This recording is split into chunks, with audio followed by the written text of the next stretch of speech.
What's up, world? Ollie Red is back in the building with another episode of the All Things House Music Podcast. We want to give a huge shout out to everyone that has been subscribing, watching, and sharing our past episodes. Please continue to do so we can make this podcast bigger and better. So on this episode, we had Diego. Diego is the co-founder and co-owner of Oasis Bookings and Ritmo Bookings. Also, he co-owns Mixmag AE Group. And some of the artists that fall under his umbrella are Max Chapman, Mesa Collective, Easton Dubs, Wheats, and Late Replies, and many more artists. In this episode, we talk about his beginnings in the house music scene, kind of what he looks for in signing upcoming artists, and we look into some of the upcoming events he has going on coming up. So let's get ready to watch this episode and make sure to like and subscribe and, all that good stuff. Let's start the show. Peace. Diego, bro, what's up, man? How you doing? All good, man. All good. How are you? How have you been? I'm doing good, man. Doing good. Doing great, actually. Thank you for coming on to the pod. I mean, I know you're a busy guy. You're a jet setter, so thank you for making the time for the pod. My pleasure, man. My pleasure. Thank you for inviting me. Of It's course. always a pleasure to chat with you and talk about the industry. Perfect, man. Perfect. So with this new season we started, we couple previous seasons we kind of started with, DJs and production aspect of things, but we really wanted to touch base on kind of the behind the scenes type of involvement with agents and marketing and all that stuff. So, you were definitely one of the first people that we wanted to get on the pod this year to talk about the things. You have a lot of exciting things going on. Perfect. Perfect. Yeah, Perfect. looking forward to it. Thank you, man. Okay, so let's get started from the beginning. Besides, the whole the music aspect of things, how did you kind of discover electric dance music and house music? Well, that was a while ago. I would say it was like when I was around 16 years old. I used to be playing water polo and I went to a festival with some friends. I was actually going to listen EDM back in the days. And then one of my friends dragged me out to a techno stage. I just blew my mind completely. I'm like, I want to do this. Like, this is what I actually love. So it all started there. And then I started going to more events and more events and more events and so on. Yeah. Did you ever want to DJ or make music, anything like that? Actually, not. I always thought of myself of being dedicated to this industry, but never thought of myself as being a DJ. I think there needs to be a creative part that I'm not good at realistically. So I'm like, yeah, I think I could. I'm good at some other things, so I'm just gonna explode this. And not everybody can be a DJ, These days, everybody wants to be a DJ. They're so obsessed with it, I'm like, no, I like to be behind the scenes. Okay. That's good, man. That's good. So what was kind of that first step in becoming like behind the scenes? Okay, so I actually this water polo career ended up in the U.S. I got a full ride in St. Louis, in Missouri. There was no house. There was no house or tech house there. There was some disco parties.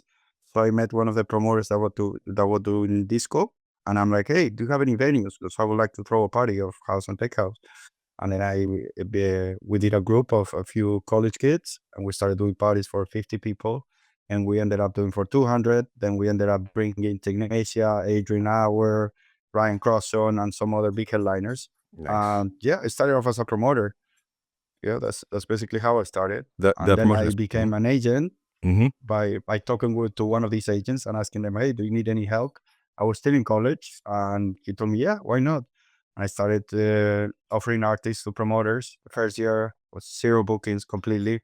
I was a little bit desperate, but I'm like, okay, let's keep going, let's keep going.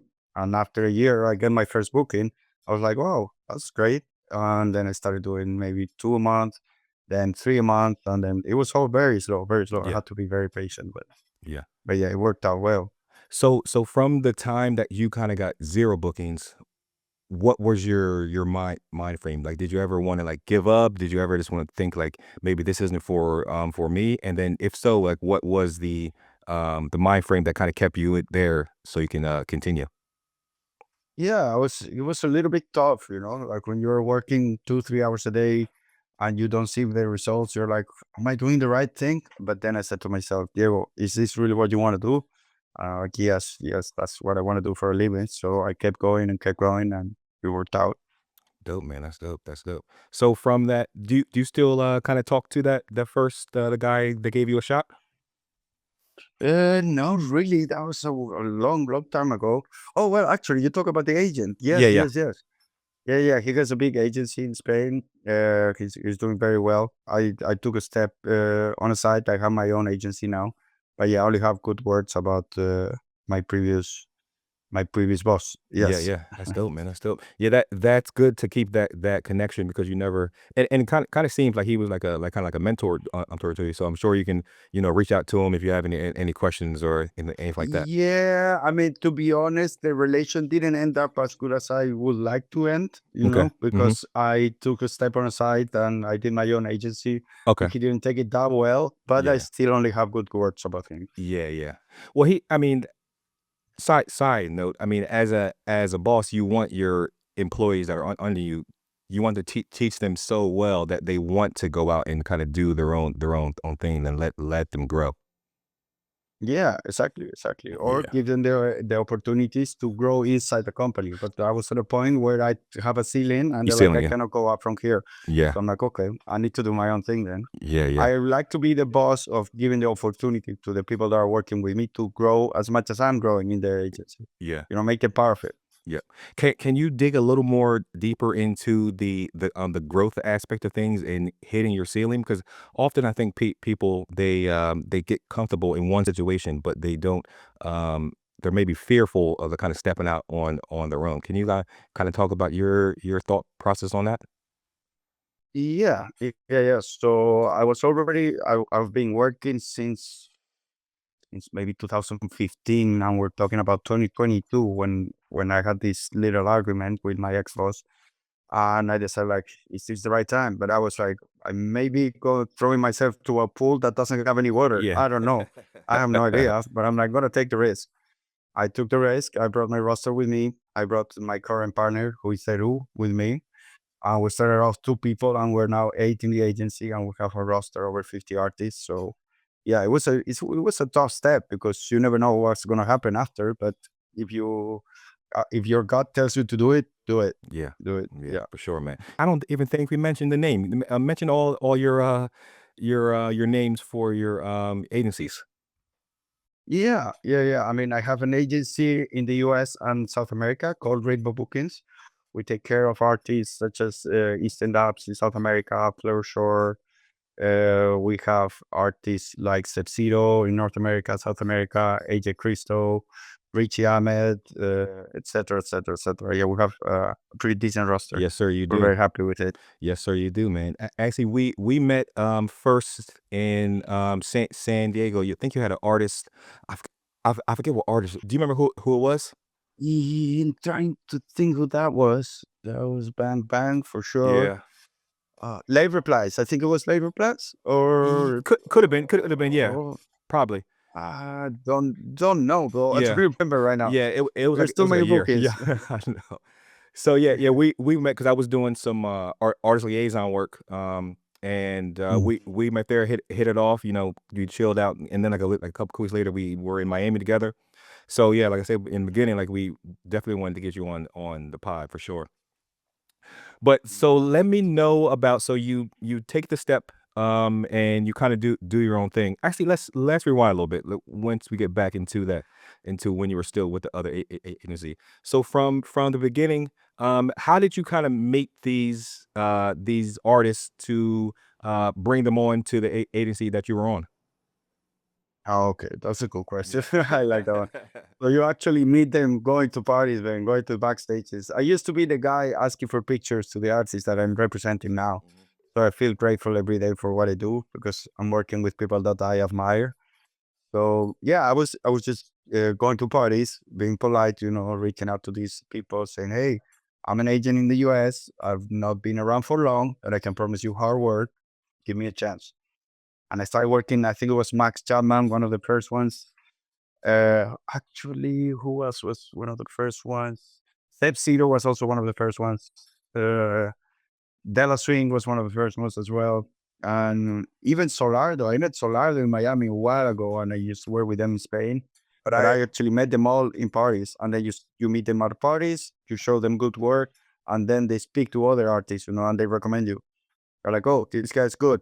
If you're looking for an agent in this territory, he's your guy." So that's how the word spread, and you get more work. Oh man, that's good. That's good. So when you're getting these more artists, at first it was like one, two, and then it kind of expanded from there. Exactly. Yeah, yeah. You start with one. I started working with people that were already in the agency that I was working at. I was working with Adrian Hour. I was working with Ron Costa, with Miguel Bastida, with Wade, and all these artists. And then I started reaching out for some other artists myself Yeah, and added them to the roster. And these are the ones that I brought to my agency once I opened it. yeah, The ones that I brought. yeah, yeah, yeah. Now can you speak about the kind of the mind frame, because there's a certain type of person that needs skills to bring people on, to have the be able to market, obviously, be able to make those connections. Can you talk about some of those skills and maybe where you kind of learn some of those skills from? Yeah, the skills. I mean, that was all like hit and miss, basically. I started reaching out on Instagram or Facebook. That was Facebook back in the days. Reaching out on Facebook. I was the annoying guy that the promoters hated because who is this guy writing up on the Facebook? I'm like, yeah, I have these artists, and then you actually get their number, for example. I think that promoters are like girls. You want to get their number because it's a closer relation. So I started getting these tips, and I actually looked at what other agents were doing and learned from it. But I didn't do any courses or didn't study anything related to an agent. I just learned by doing it basically and looking at people doing it. Yeah. That's how I learned basically. Yeah, man. That's that same thing with like DJing or production. You find somebody, or you look at something, and you kind of take all the good things and you can disregard kind of bad things. And then if you take all the good things you see, you have nothing but good habits, you know? Exactly, exactly, exactly. So so this process that you're going through, you're building building blocks for an ultimate goal. Did you have a goal of kind of stepping out on your own, or did you kind of see yourself staying with them and then eventually moving up, and then at a certain point you had to go somewhere else? That's a very interesting question that I'm still asking myself. Yeah. Hmm. I consider myself a very happy person. For me, I'm rich. I'm doing what I love. I make a good living out of it. I have an amazing team behind me, but I'm very ambitious. So I always want to grow. I always want to get better. I always want to take the next step. But I think the key to this is enjoying the ride, because if you're very, very focused on your goals and you don't enjoy your daily life, I don't think you're gonna be a little bit miserable, say it somehow. But if you enjoy the ride, don't get anxious about what the future holds and just work by the day, then the things are starting to come. You don't even need to call them.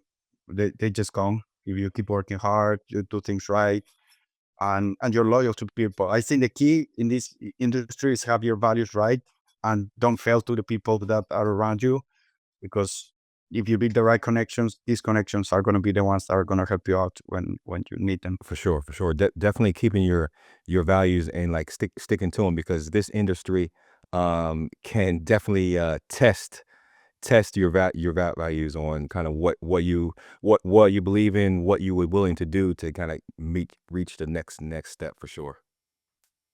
Exactly. Yes. Yes. Yes. Okay, Yeah. cool, man. So let's get into the business side of things. That's really, I think, what everybody's kind of interested in. Can you give like a day in the life, or maybe not necessarily a day, maybe like a weekend in life of like a busy weekend? Okay. Well, my job is to sell the artist. Well, there is a different parts of the job. Okay. There is the agent. Agent is the person that is in charge of selling the artist to the promoters. I do send the offers to the manager. The manager is the person who is in constant touch with the artist. They're the ones creating like the path of the artist, the strategy in general. I'm basically just sending offers to the manager, but I do have a strategy for each artist in each territory.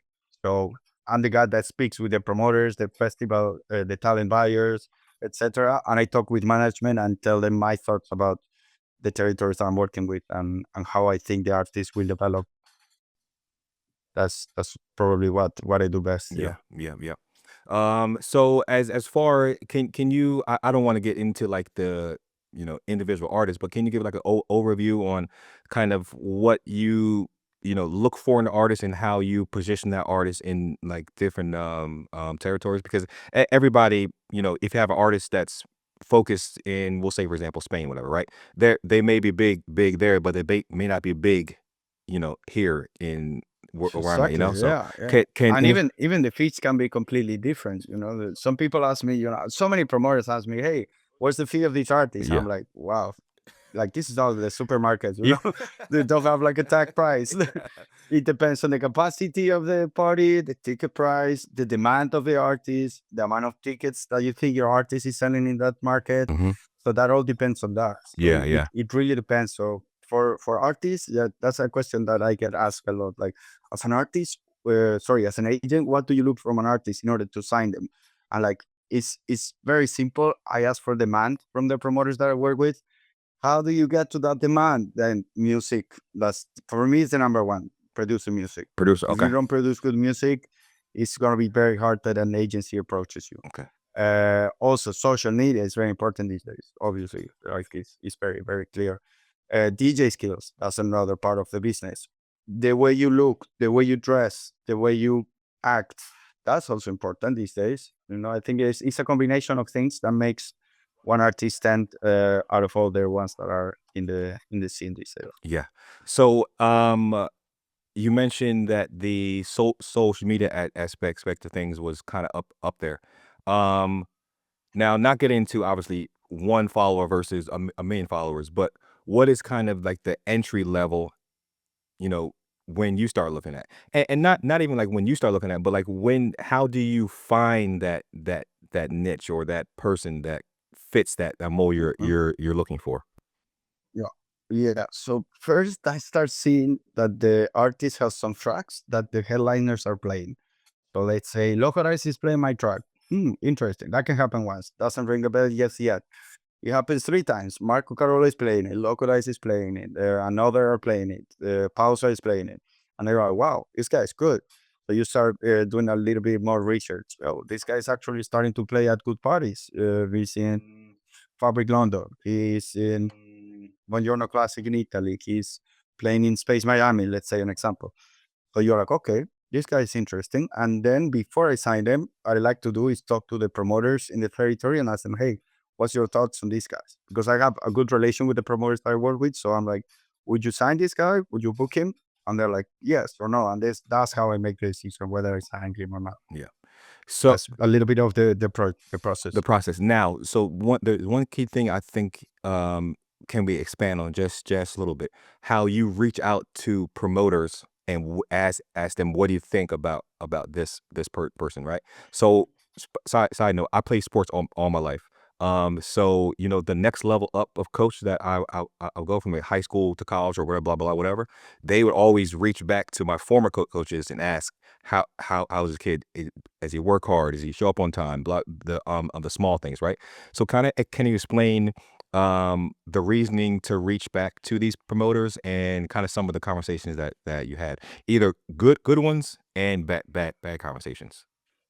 Yeah, yeah, yeah. No, I asked to the promoters in the territory, not the ones that have booked them. Yeah, I asked to the ones that will potentially book them. yeah. So I'm like, would you book this artist? Do you Okay, see him interesting? Do you got you, think got he would cut tickets? And they're going to be like, yes or no. And that's how I do it. you. And then, for example, when I'm about to sign an artist that is already at a certain level, is the artist the one that is going to ask the artist that I work with, how do I do my job? You know? So it goes both ways. I ask how the artist behaves and how does he do, and then the artist asks the people on my roster or friends that I have, hey, how is Diego doing as an agent? Do you recommend? Yeah, etc. So Yeah. yeah, it goes both ways. Because I think that's a good thing you said about like, you interviewing the artist, and then the artist kind of interviewing you, kind of finding facts on you. Because Yeah. at the end of the day, it should be like a harmonious like partnership, not like what can I do for you. It's like I need you to help me, and you need to help me as well. Exactly. Yeah, yeah, It's a win-win situation. yeah, So we both need to be sure that we want to work together. I like to consider the artists and the management teams like a family because that's what we are realistically. So we're all gonna spend time on each other. If we're gonna, work on the same goal, we better have a good relation and the same values and the same work ethic. Otherwise, it's very likely that it's not gonna work in the long run. for sure, bro. Definitely, definitely. So now you're up and running your agencies. Can you explain some of like the festivals and kind of the big arenas that you have artists in already? Yeah, yeah, for sure, for sure. Where we had artists at Space Miami, we had artists at Factory Town, because I know most of your audience is American, right? I will assume so, or you got very in there. Oh, nice. Oh, Yeah, really? yeah, Wow, yeah, that's yeah, crazy, yeah, bro. yeah. Hmm. Amazing. That's pretty cool. Yeah, it's funny because I have a sub agent in Italy that represents all my artists. It has an agency called Beat of Life. But yeah, we had artists at Kappa Future Festival. We had artists at the I don't know, with Journal Classic after Caposile. Yeah, There are so many good parties. yeah, no, Elro, we had a lot of artists at Elro. What else? What else? What else? Ultra Music Festival, we had artists there in the past too. yeah. So yeah, we have a big spectrum Nice, man. That's dope. That's of, dope. of promoters. So for all those territories, how do you kind of figure out which festival? Let's focus on festival because it's almost summertime, and that's like almost festival season.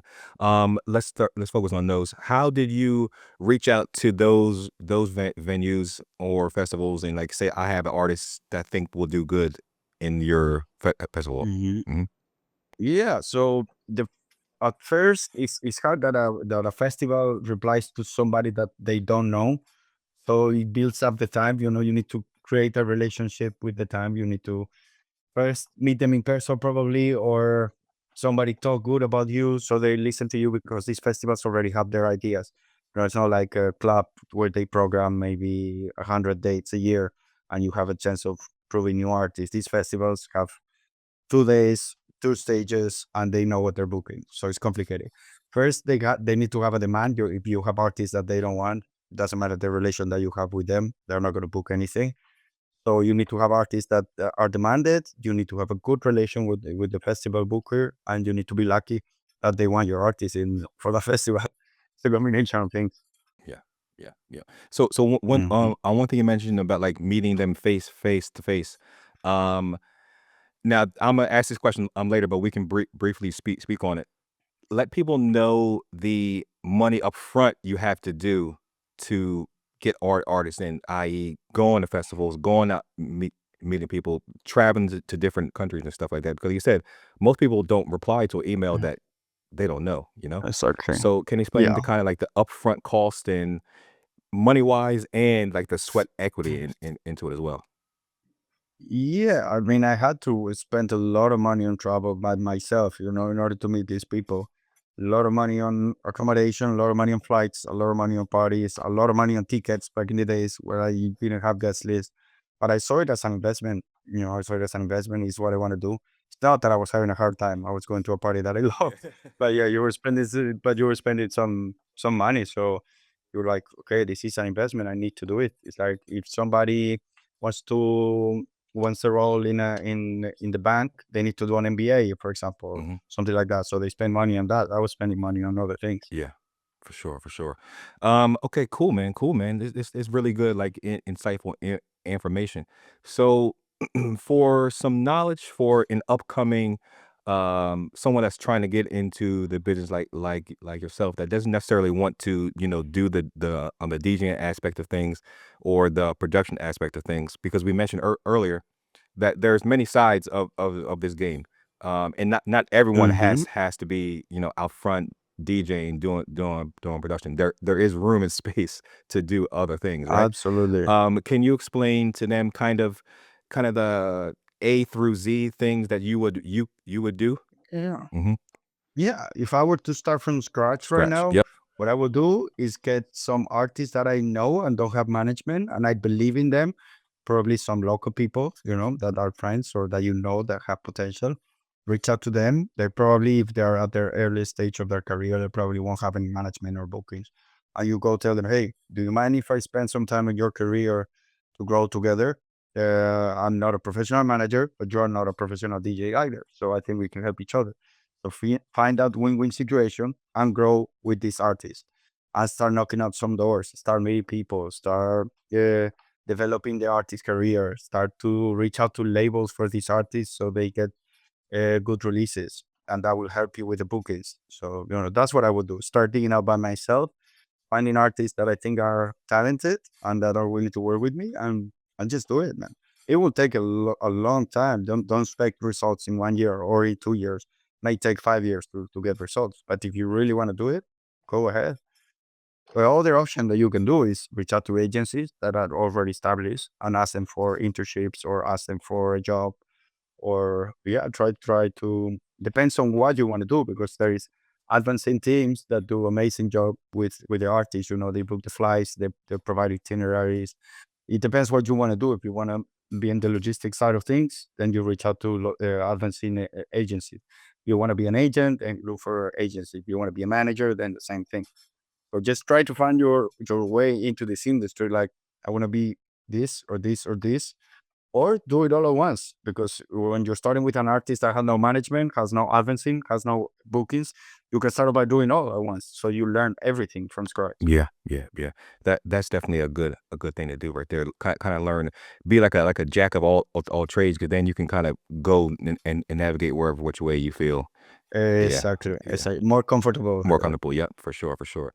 Okay, let's transfer just a little bit. I was going over your bio, and it says that you are the co-owner of the Mixmag AE Group, and that which is like the Netherlands, Yes. Spain, Germany, Italy, Landmark, Caribbean, and print out like the digital magazine and things. How did you get into that lane? Yeah, so I was already established with my new agency, and I was looking for more opportunities. There was a little bit of cash flow, not that much, but I have a little bit of money saved, and I met this person called JP, who used to run Mixmag Mexico. We had a good connection, and I told him, hey, why there isn't Mixmag Netherlands? Why there isn't Mixmag Germany or Mixmag Italy? There's like, nobody put it on the table with Mixmag UK. I'm like, why don't we do it? So I'm like, can we do it? And he's like, yeah, we just need to pay franchises, etc. It's going to be some money that we need to invest. I'm like, I'm willing to do it if you think it's going to be a good business. He's like, yeah, I think so. So we started off 2 years ago. We started opening these franchises. We started from scratch, literally, growing their Instagrams, starting getting artists to get articles, covers. We started doing Mixmag labs around the world as well. So yeah, that's another company that I have that is going quite well. We currently have a residency at Amnesia. We have 8 dates with Mixmag that are gonna be from June 11th until September 29th, I think. So I encourage everybody to go. It's gonna be very fun. We have a big range of artists from hard techno to house to deep house to melodic. So yeah, since we're a magazine, we're touching pretty much every genre. And yeah, the magazines are going well. Mixmark is probably the magazine that has the best reputation around the industry. So we're up to very high standards. The UK has very high standards, and we try to keep up with them. Yeah, yeah, yeah.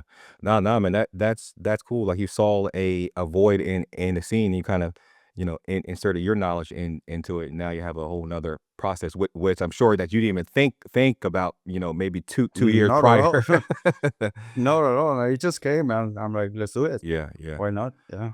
But it wasn't planned for sure. Yeah, yeah. Well, I mean, everything that we spoke about before, you kind of everything you've built yourself, and you kind of grassroots and kind of expanding on that. Can you explain maybe where your like entrepreneurship mind came from? Oof, that was its very, very early stages. Like, I think it started off by going to the US by myself without having very much knowledge of English, but I saw it as an opportunity. And then I never thought of myself working for other people for the rest of my life. I always thought of myself of doing my own thing and being my own boss and creating a good team around me. That was since the very early stages, since doing the parties that I was doing when I was in college. That's how I basically started the entrepreneurial business, by doing the parties and making a little bit of money there. But I did also work as a waiter in the US. I was a soccer referee back then. I did everything that I needed to do in order to do my own thing after. So it doesn't come like right away. You have your company. No, you need to work, save some money, and then start your own thing. Yeah. Did you kind of grow up in that like mind frame at home when you were growing up as a boy? Not really. My parents always worked as my dad was a swimming coach, and my mom too. So not really, but it was just myself, really. Yourself, yeah. Self driven. That's good, man. That's good. That's Hmm. good. I want to know more about like the mix mags, the kind of ins and the outs, and being able to obviously a lot of things you're doing kind of meshing into one, so they kind of flow into each other. You kind of obviously you kind of plug your artists in type these mix mags events. Is that Hmm. that's true? Obviously that's true, right? Yeah, Yeah, yeah, yeah, yeah. I help my artists, of course. yeah. Of I do course. help them. Yeah. Yeah. I mean, the magazines is for everyone, but Mhm. if I have the chance to help one of my artists, why not? Of Of course. course. Mhm, mhm. Yeah, yeah, yeah. S But we work with all kinds of artists. yeah. We do promo packages for everyone. We work on streamings, on interviews, on covers, everything. It's a good PR tool, to be honest, because having an interview on Mixmag is kind of a big thing. So people react very well to it, which is easier when you're approaching the clients. Yeah, man. There's when I started this podcast, they were one of the people that I looked at. Um, one, kind of their production, their interview styles, and, yeah, like, I looked kinda deep into their stuff for sure. Nice. Yeah, man. Oh, that's interesting. They That's very they cool. yeah, they have a real class, way the way they do this stuff, and obviously, they keep on growing and, they're, in the scene heavily, they're everywhere, like you mentioned, they're everywhere. Yes, yes, yes. For sure. They've been doing a great job. I think it was 30-year anniversary or even more. I think so, I yeah. don't remember exactly, but they've been around for decades, Yeah, man, decades. yeah. So you mentioned about, like, being able to plug your artists in and having those interviews and, like, building like a resume for them, in general. Can you talk about how you know, you get the artist and then you kinda Hmm. build them up? Because they like I say, Yeah, exactly. you say you they have to have some type of, like, motion or traction before you even kinda sign them, right? Hmm. So Yeah, so yeah. when you get the artist, they have some motion, and then kinda can you give the process, the maturation process? Yeah, yeah, yeah. So I get an artist that is starting to be seen in the territory that I work with. I talk to the key promoters in the territory. Let's talk about Spain, for example, which is probably the strongest territory that I work. So I'm like, this guy is starting to play. I saw him at Circo Loco in Ibiza. I saw him at this party. But in mainland Spain, he's not strong yet. But I see that my promoters or the promoters that I work with are interested in him. So I'm like, okay, let's do a first run. The first run is not going to be much money, really, because they're giving you the chance to play at a very cool party, but it's worth it. Do it. But talk to the artist. Don't spend much money on the first round. Do it. It's going to be good. If they go, they play well, the party goes well, the promoter will want them again. But then the next time, if they've done well, it's going to be more money. So now you are already growing the artist, and that's how things go. And then if you're playing at a very good party in Malaga, but then the next time the biggest promoter in Malaga reaches out to you and wants your artist, they're like, okay, let's do it. That's how you start growing the artist, basically, by bringing them to better parties, also better set times, better billing. That's a fight that a lot of agents have, because the artists are positioned in a way, and you always want your artist to be on top. There is a lot of chit chat about it, Yeah, yeah, and yeah. a lot of arguments about it. But Yeah. but yeah, you need to always fight for your guys. For sure. One thing you mentioned that I wanna touch upon is the money aspect for things. When DJs first become DJs, everybody says, "You do this for free," in the beginning, just to get your legs and try on things, keep things going, to learn. Now, when you get an agent, most people think that's when the money starts coming in. You just said that oftentimes you cannot take that, like, a lot of money, or you're not even not worth, because that's not what I mean, but you don't, what's the word I'm looking for? You don't, you're not big enough to get the big money. So can you explain, like, kind that, that process of almost like starting over again once you hit the next level? Yeah, yeah. Basically, there is a point when instead of you offering the artist, the promoters are asking for the artist to you. That's when you're like, okay, that's when we're starting to get bigger money. That's the time to shine now. And that's when you start growing the prices. But I always like to find a middle point where the promoter is happy, the artist is happy, and the agent is happy. Everybody is happy about it. Always try to aim high, of course, but you don't want to rip off a promoter the first time you work with them, Yeah. because the next time he's not going to book you anything. Hmm. So you need to be a little bit conscious about it. Yeah, yeah. And so in industry, sometimes you see, in order to book, like like your top guy, and I'm not saying you, but just have you seen this? In order to book my top artist, you have to book, an upcoming artist as well. Have you seen that in industry as well? Yeah, Yeah, yeah, that happens constantly, constantly. yeah, Pretty much everybody does it. But yeah, pretty much everyone. yeah. As long as you let the headliner know and they're cool with it, Hmm. I don't mind, Yeah, because it's a strategy to grow artists that need a chance. yeah, But if you're doing it behind their back, then that might cause problems in the long run. You start doing like saying to the promoter, no, the headliner has asked me to book this, and this, but the headliner did not ask you to book this. Then if he finds out, you have a problem. But if you ask and tell him, hey, do you want this artist to open for you? Yes. Okay, perfect. Then you talk to the promoter and tell him, hey, I want this artist to open for my headliner yeah, because he requested it. He or she requested it. yeah.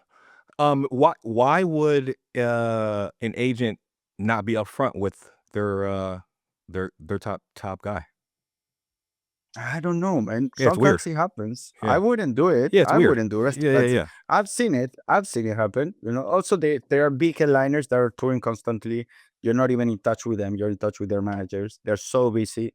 They wouldn't mind. And sometimes you have been working for these artists for 10 years. You already know what artists they want. Mhm. So you just do it. Yeah, yeah, yeah. Can you talk about some of, like, the not business side of managing these artists, but like on like a personal level? Like, are you guys friends? You do stuff together and stuff like that? Because I'm sure it's not all, transactional.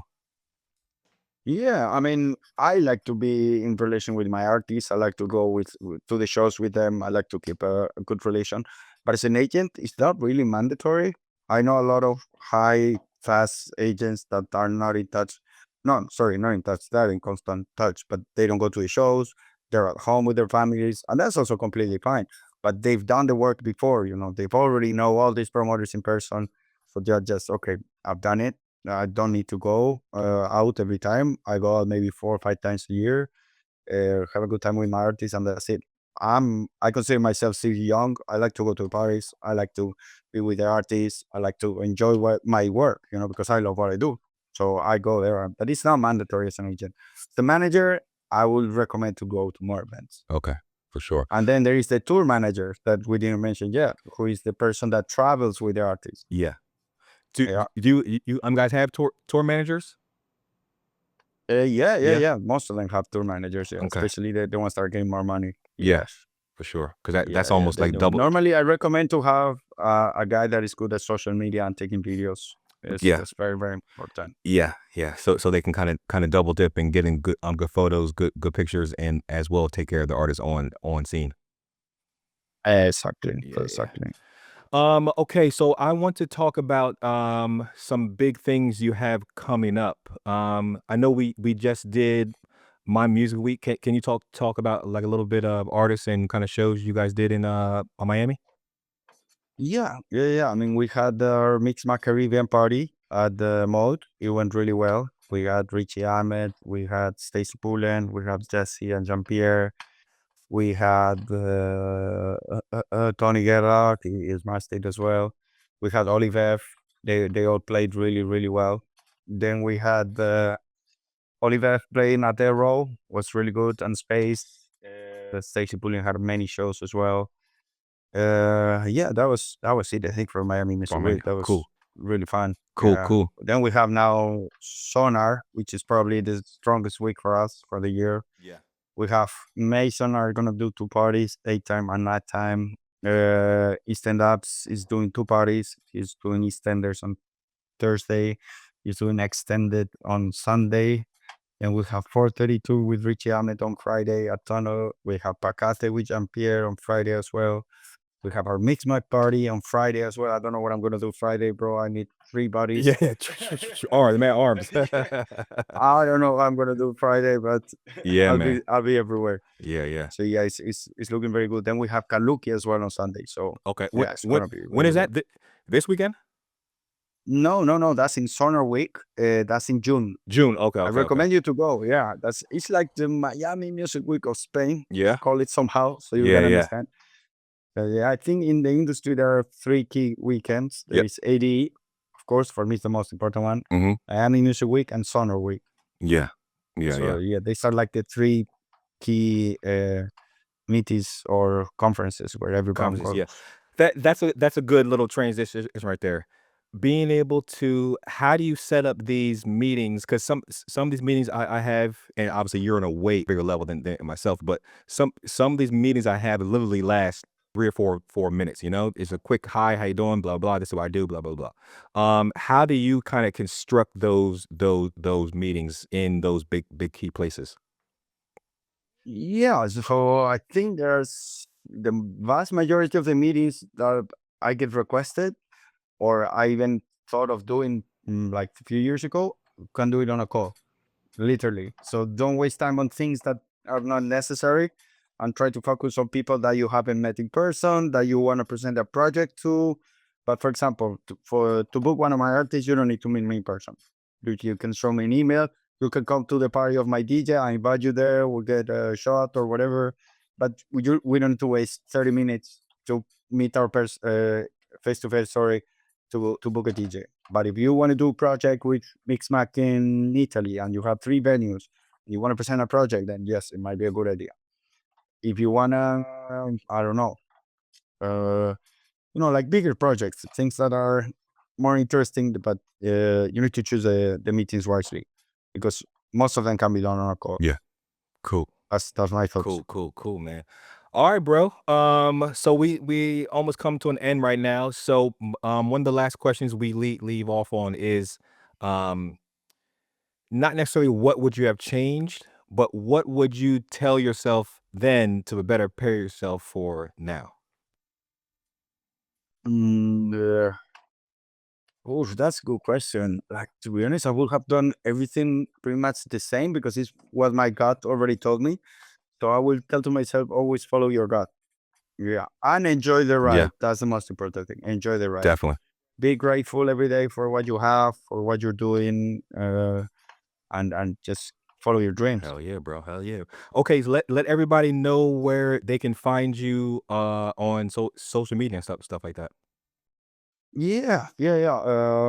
We have the agency for America. It's called Ritmo Bookies. So arroba Ritmo Bookies, you will find it. The European agency is called Oasis Bookings. You will also find it there. Mixmag Spain, Mixmag Netherlands, Mixmag Germany, Mixmag Italy, Mixmag LATAM, and also my personal one is Diego Aldea Lopera.